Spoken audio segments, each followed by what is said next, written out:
Prenez un lieu, n'importe lequel, et faites-y disparaître peu à peu toute trace de vie. Laissez la nature y reprendre ses droits, au moins une vingtaine d'années. Ce lieu, désormais abandonné, se révélera être un terrain de jeu idéal pour les adeptes de l'urbex.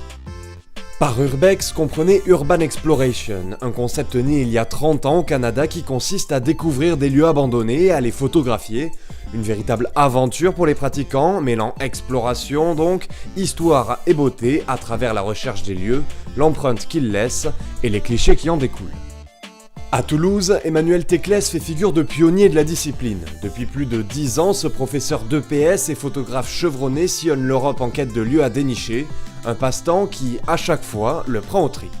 Le moment le plus mystique, c'est l'approche, c'est arriver par l'extérieur des lieux, donc en faire le tour, un petit peu s'imaginer ce qu'il y a, pourquoi ça en est arrivé là, qui était là avant, c'est tous ces questionnements-là, c'est quand on approche, que l'on parvient à rentrer, déjà il y a un deuxième état où là vraiment on découvre, ça palpite un peu plus. Je sais que c'est des endroits où je suis pas censé être, mais j'ai toujours peur de pousser une porte qui grince, je sais pas ce qu'il y a derrière, toujours voilà, l'adrénaline elle est là. L'urbex est une passion dont on ne vit pas et qui demande malgré tout énormément de temps et d'implication. Lorsqu'Emmanuel part en expédition, c'est pour 2 à 4 semaines, 6 à 8000 km avalés, environ 500 par jour. Récemment, il est allé visiter pas moins de 60 lieux en Italie, tout ça en y passant seulement 7 nuits. Mais la récompense qu'il fait partager sur son site web est plus belle encore que le voyage, des instants volés dans des endroits hors du temps, dont il pourrait expliquer le moindre détail. Ce que j'aime particulièrement, c'est tous les attraits de richesse qu'il y avait. Donc là, on a un manoir avec des super boiseries en noyer, on voit des moulures, des colonnes marbrées. C'est pas du vrai marbre, mais il y a quand même un style voulu. Mais j'aime ça, cette prestance déchue. Il y a un côté riche, avec des gens qui ont certains rangs qui devaient vivre là.